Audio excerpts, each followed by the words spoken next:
When you think of Japanese cinema, it is hard to ignore the legacy of Studio Ghibli and its mastermind, Hayao Miyazaki. For the last 30 years, Miyazaki has introduced audiences to unforgettable characters, stories, and locations, which range from distinctively Japanese cities, nature, and culture to otherworldly and fantastic settings. We can never forget the magnificent but foreboding bathhouse from Spirited Away, or the picturesque realism of the seaside town from Ponyo, or the sense of awe when we see the floating city of Laputa for the first time. In Miyazaki films, settings are equally important to characters. Miyazaki takes inspiration from all over the world and creates a product which maintains unique Japanese aesthetics. Miyazaki takes a transnational approach to create worlds for his audience, while his storytelling maintains links back to Japanese tradition. Okay, so what exactly do we mean by a transnational approach to cinema? Transnational cinema refers to films which cross national boundaries in its production, distribution, or inspiration. Although Ghibli films are icons of Japanese national cinema and animation, they're not bound by Japanese settings. Arguably the most recognizable film ever created by Miyazaki and Studio Ghibli is the 2001 Oscar-winning film Spirited Away. It is also a fantastic demonstration of how Miyazaki is able to maintain Japanese aesthetics when presenting settings which are not Japanese. The film takes place in a bathhouse for the spirits within the spirit realm, but the real-life inspiration for this setting came from Jufen in northern Taiwan, while the interior design for some scenes came from a Western source of inspiration. Miyazaki has said, "I created a world where Yubaba lives in pseudo-Western style to make it seem as if it's something that has been seen somewhere else, and to make it uncertain whether it is a dream or reality." The transnational setting is both specific and non-specific to the locations which inspired it. The real-life locations were utilized to generate an ambiguous vibe to Miyazaki's world-building.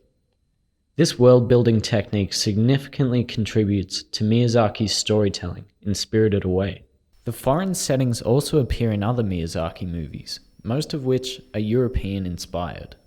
While Miyazaki takes inspiration from all over the world to create his settings, he combines these transnational locations with traditional Japanese locations from folklore to tell his narrative. Miyazaki states that Japanese traditional design, rites, and tales are a rich source for the imagination. Conventionally, in the world of Japanese folklore, bridges, tunnels, and crossroads are often considered to be a demarcation point between this world and the other. Examples of these bridges, tunnels, and crossroads can be found in all Miyazaki films. The film Laputa, Castle in the Sky is set in a pseudo-European setting, and yet bridges and tunnels are symbols in the film for the meeting of the modern industrial European world and the ancient traditional and natural world, between nature and industrial, and modern and traditional.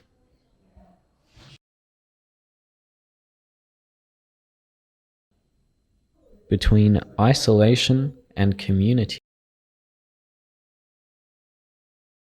The spiritual world and the real world.